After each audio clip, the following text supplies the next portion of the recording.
Sa isang malawak na kagubatan sa labas ng kaharian ng Albania, may nakagapos sa puno ng higera. Mahigpit ang pagkakagapos sa lalaki na nagngangalang Florante. Nababalot ng takot ang kanyang pagkatao, tila halong-halo na ang kanyang nadarama, tinatakasan na siya ng hininga sa sobrang pananganib na nakaamba sa kanya. Kung para kapalaran, bakit ganito ang pinagkakaloob mo? O, naging mabuting anak ng mamamayan ng Albania. Ba't ganito ang kapalaran? Kung ako'y babayin ng hininga na away laruin mo ako, sumagi man lamang ako sa iyong kaisipan. Batid kung sa piling ka na ni Conde Adolfo, sana isipin mo ako hanggang sulay. Mahal kong Albania, magbayad ang masamang inalpusta ang iyong yaman. Ang taong nais ang kapangyarihan kayaman na naaringin sa iyo. Oh, Laura, hayaan mo ko dito sa kagubatan. Alam kong hindi mo maatim ang mahal mo sa kahimagsikan. Hindi mo maatim ang mahal mo sa kahilagsikan. Laura at Albania ang aking sinilangan. Ako'y sa inyo'y magpapaalam.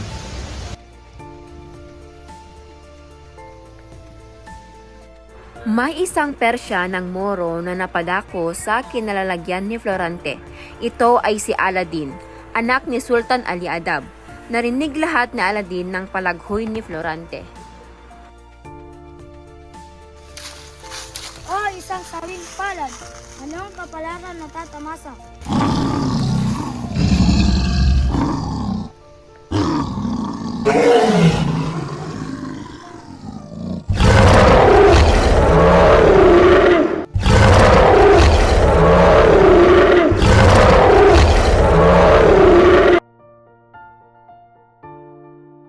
Mabilis niyang kinalas ang mahigpit na pagkatali kay Florante kahit alam niyang ito'y isang kaaway. Mag-alala, ikaw ay ligtas na. Halina't gagamating ko ang iyong mga sugat.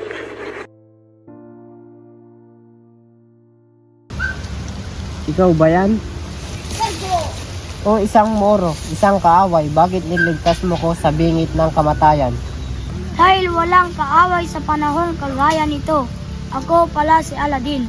Ako pala si Florante. Maraming salamat sa tulong mo, kaibigan. Nagsimulan silang magkapalagayan ng loob at magpalitan ng sarili nilang karanasan at kwento.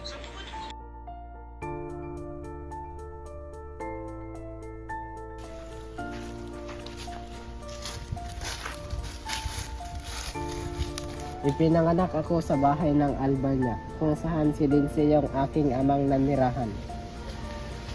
Ang ina ko naman ay si Prinsesa Floresca, nakatira sa Rotuna. Pinangalanan akong Florante. Noong sanggol pa lamang ako, malapit na akong nagiging sanggunian.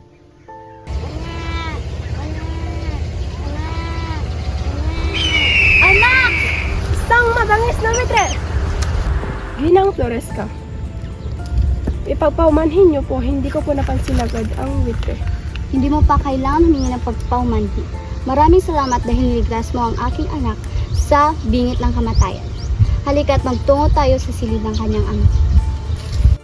Nang isang araw naman ay may isang ibong arkon nang biglang dumagip ng kanyang diamante sa kanyang dibdib. Aray! Anak, ayos ka lang ba? Opo, inay, ngunit ang aking... Ayos ka lang, ang mahalaga maayos ang iyong kalagayan at hindi ka napanik. Di naglaon ay lumaki na si Florante at siya'y pinadala sa Atenas upang humanap ng karunungan. Anak, bakit kailangan mo pang umalis? Maaari ka naman manatili dito sa piling namin. Ngunit kailangan niyang bumarang para sa kanyang kabutihan. Mag-ingat ka, anak. Alam kong magiging maayos ang buhay mo doon. Mag-iingat ka, Florante, aking anak. Ligayang pagdating dito sa Atenas, Florante. Maraming salamat, maestro. Bakit nakabanta sa iyong mata ang labis na pagkalungkot? Ako'y naglayas sa Albania at sa aking magulang, maestro. Pas din yan.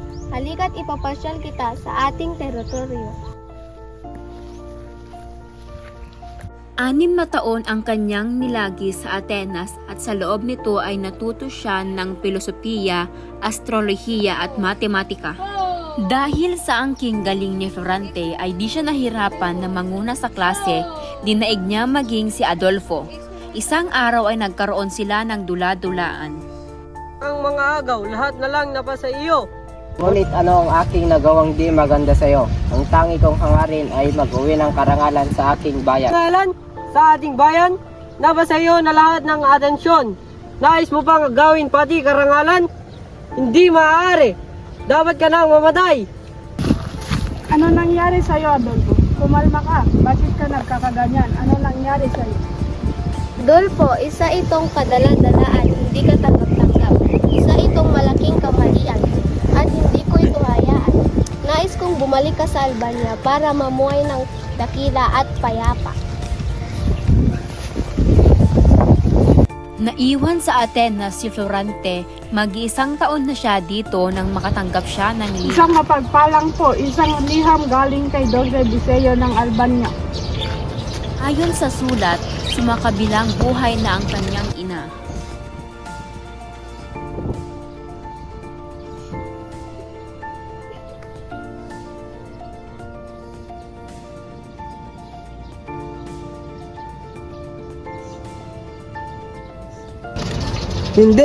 Hindi maaari, mahal kong ina.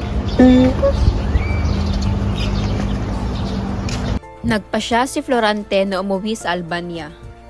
Mag-iingat ka sa iyong mga barkada. Ramdam ko ang pagbabalik mo sa karian. Naway makapagtagumpay. Huwag kang magpapadala sa mga republika. Mag-iingat kayong lahat. Maraming salamat po. Maestro.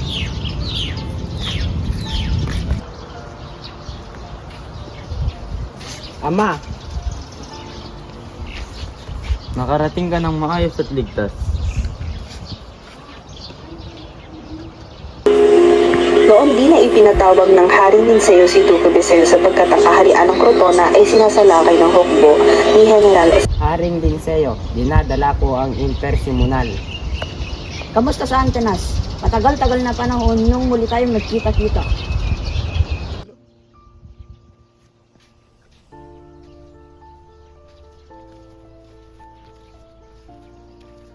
Sila ay nagkaroon ng pagpupulong. Haring Linceo, tinatagan at tinatangian ang lahat ng mga katangian ng dapat mamuno. Oo, mahal na hari. Dahil sa kanyang pagligtas at pagpatinaw, pagpananalo ay iiyak. Ang kaligayaan na hindi may hantulad nang makilala niya ang magandang anak ng hari. Ito'y ngitit po lang iba kundi si Laura.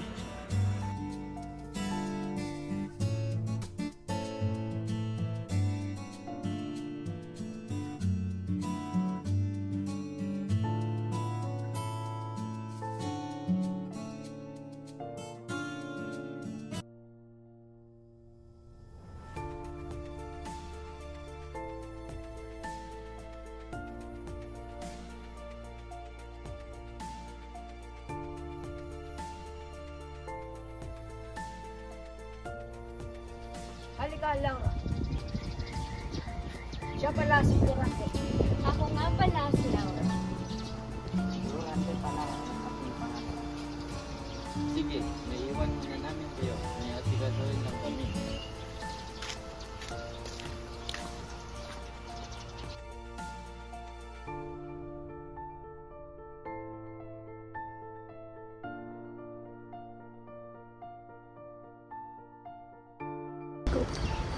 Oo kaibigan, patungo sa aking ama ay hindi ko mapapangilala. Ngunit parehas kaming nag-aaral sa aming lugar. Narinig kong maraming paaralan iyon. Napawid ka ba sa paglalakbay? Hindi na mahalaga yon. Ang aking kapaguran ay napawi nung masilayan kita. Ang Albania. Dahil sinabi mo na napawian ang iyong kapaguran nung nakarating ka sa Albania, tara, ipapasyal kita. Hindi mawala sa isipan ni Florante si Laura. Kahit isang saglit, 3 araw siyang nanirahan sa palasyo, araw-araw niya itong kinita. Si Florante ay nahihirapang paibigin si Laura sapagkat maraming nanliligaw at bumibisita sa kanya. Kasabay nito ay may katungkulan siyang isagawa ang planong digmaan sa Kronota na dapat pagtagumpayan.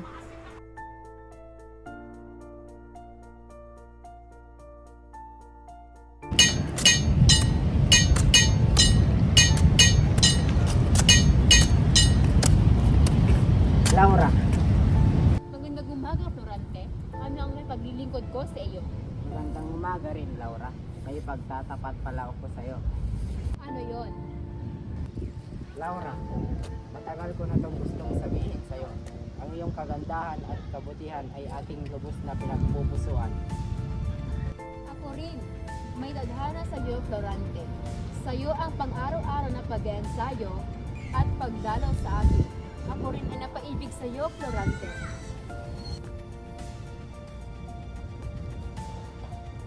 Laura, ako'y nawawala muna. Naway huwag kang malulungkot. Alam ko kung saan ang iyong paroroonan at kung ano ang iyong gagawin doon. Kaya't, pakiusap, magbalik ka at mag-iingat ka, Florante. Magbabalik ako, ating sinta. Magbabalik ako para sa'yo at sa Albania.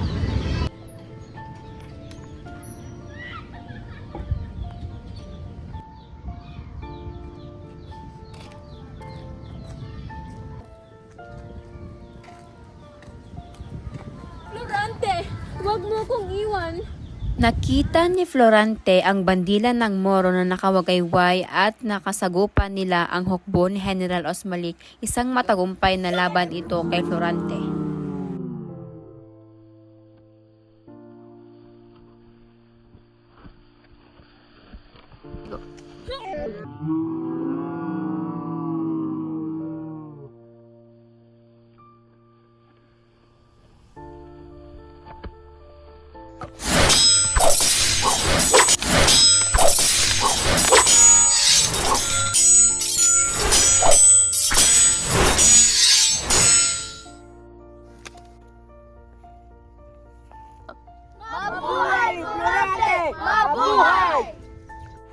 Saglit na naghari ang katahimikan sa Albania nang sumalakay ang hukbo ni Meramolin ng kung ano sa Albania dahil sunod-sunod itong nilulusob. Gayunpaman, ang tanging kabiguan lamang natatamo nila sa kamay ni Florante.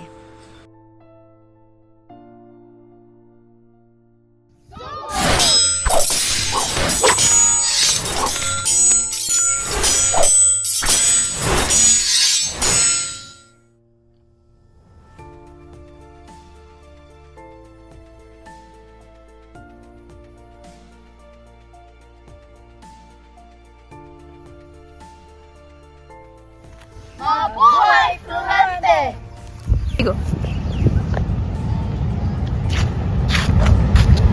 General, may liham galing kay Haring Linseo.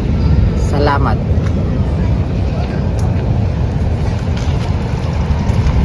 Ano ang sabi, Florante? Pinapauwi na po sa Albania. Buwan ng Linseo.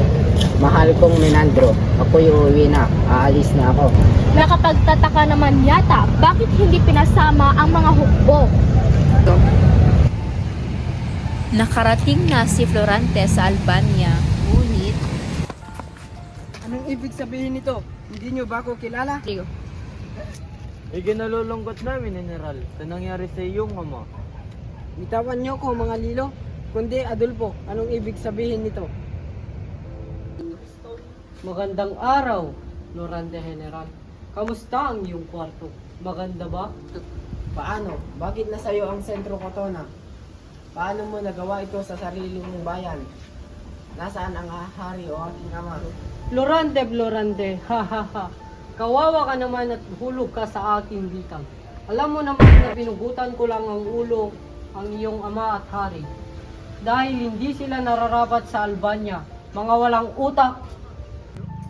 Wala sa aking kamay ang mga hatol na kayo mabuhay o mawalan ng hininga. Sa mamayan ng Albania ka nagkasala, kaya sila rin ang husga sa iyong kapalit.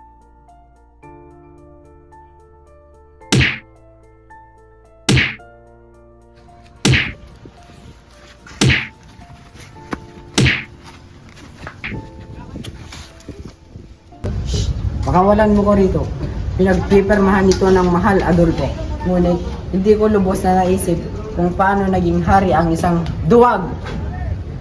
pagkalipas ng 18 araw ay inilabas siya sa piitin, subalit Saan niyo ko dadalhin? Ikaw ay isang bilanggo na ang hatol mo ay sa madilim na kabundukan.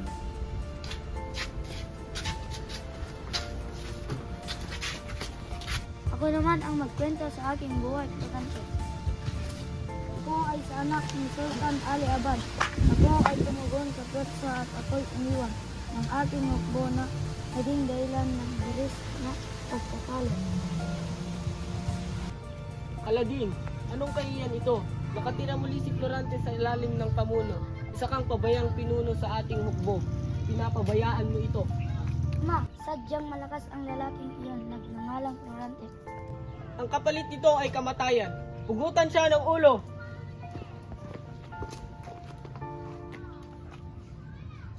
Ma, naway na mapapatawad mo ako, hindi ako inaasahan ang pangyayari. Mapapatawad lamang kita kung mapapasakin si Clarida. Hilingin mo na ang aking buhay, wag lang mapasayo ang aking pinakamamahal na si Clarida. Pakawalan mo siya. Ako'y tutugon sa iyong nais, Ali Adab. Ipinag-uutos ko na lisanin mo ang bayan na ito. Huwag kang magpapakita kailanman, kundi mamamatay ka. Alis!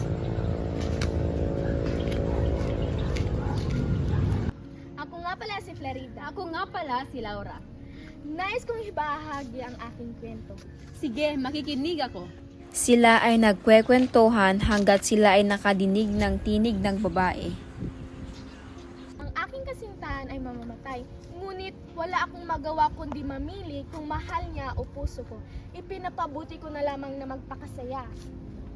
Nakatakas ka ba? Oo, dahil hindi ko kayang mawalay sa kanya. Pinakawalan din siya pagkatapos namin ng kasal ni Sultan. At ng gabing iyon ay iba pa talaga.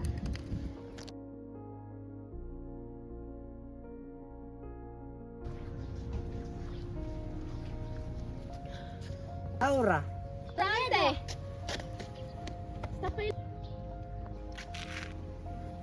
Laura, may masama bang ginawa sa'yo si Adolfo? Hayaan mo akong ikwento ang nangyari sa bingit ng kamatayan. Simula nung nawala ka, naging magulo ang bayan. Madalas akong pagtangkaan ni Adolfo. Sumama ka sa akin! Bitawan mo ako! Wag! Anong gagawin mo sa akin? Itong paraan, ikay mapapa sa akin. Wag! Itigil mo yan! Bitawan mo siya! Isa kang hangal na walang galang sa babae. Maraming salamat, Clarida, sa pagtulong sa akin. Buti dumating ka. Pinaslang niya ang aking ama, pati na rin ang iyong amang si Duque Briseño. Ako'y nabahag kay Laura na makita kong linalapastangan ito ni Adolfo. Kahit kinuha ko ang palaso at pinana sa dibdib, ang walang awang hangal. Dahil sa pagkamatay ni Haring Linceo at Duque Briseño ay pinalitan sila ni Florante sa kanyang pagkahari. Nanubalik ang dating katangian ng kaharian, nagbalik ang kapayapaan, umunlad at bumalik rin sa dati ang mga tao. Kaagad naman ninaos ang kasal ni na Florante at Laura, pati na rin sina Aladin at Florida. Florante, tinatanggap mo ba bilang asawa si Laura? Opo, Padre. Laura, tinatanggap mo ba bilang asawa si Florante? Opo, Padre. Ikaw, Aladin, tinatanggap mo ba bilang asawa si Florida? Opo, Padre. Ikaw, Florida, tinatanggap mo ba bilang asawa si Aladin? Opo, Padre. Idinideklaro ko kayo bilang mag-asawa sa hirap at ginhawa.